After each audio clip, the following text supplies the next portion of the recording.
आज मतदारांसमोर जात असताना, भगिनीसमोर जात असताना या ठिकाणी लाडकी बहीण योजना आणली. ती लाडकी बहीण योजना नसून ती लाडकी खुशी योजना आहे हे तुम्ही लोकांपर्यंत जाऊन सांगा. भगिनींची कशा पद्धतीने फसवणूक केली ही तुम्ही सांगा. गणपतीच्या सणामध्ये म्हणजे योजना येण्या अगोदरची असणारी ह्या बाजारपेठेतली महागाई आणि आज वाढलेली महागाई याच्यामध्ये साधारणतः 70% फरक पडलेला आहे.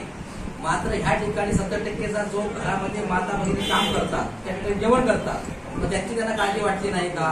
हाही मुद्दा तुम्ही भगिनीपर्यंत सांगा. आणि त्यांना तुम्ही असं सांगा की महाविकास आघाडीचं सरकार आल्यानंतर सत्तेमध्ये असताना जे धान्याचे दर आहेत, 5 जीवना वस्तूचे दर, ते दर 5 वर्षामध्ये आम्ही स्थिर ठेवणार आहोत. त्याच्यामध्ये खालीवर कुठल्याही पद्धतीनं करणार नाही. त्याचबरोबर भगिनींचा सन्मान करण्यासाठी 18 वर्षावरील ज्या भगिनी असतील त्याला कुठेही अट नाही. 60, 65, 70, 75 अजिबात अट नाहीये. तर सर्वांना महालक्ष्मी योजनेचा काही फायदा होणार आहे. आणि कटाक्षाने तुम्ही हा विषय सांगितला पाहिजे की जी कर्जमाफीचा विषय होता, कर्जमाफी ही उद्धव बाळासाहेब ठाकरे सत्तेमध्ये आले त्याच वेळी झाली. फडणवीस ज्यावेळी मुख्यमंत्री होते त्यावेळी शेतकऱ्यांना सांगितलं गेलं तुम्ही ऑनलाईन करा, अमुक करा, तमुक करा. माझं कर्ज किती आहे हे मला माहिती नसतं, तर त्या बँकेमध्ये ट्रान्झॅक्शन करणाऱ्या त्या मॅनेजरला माहिती असतं.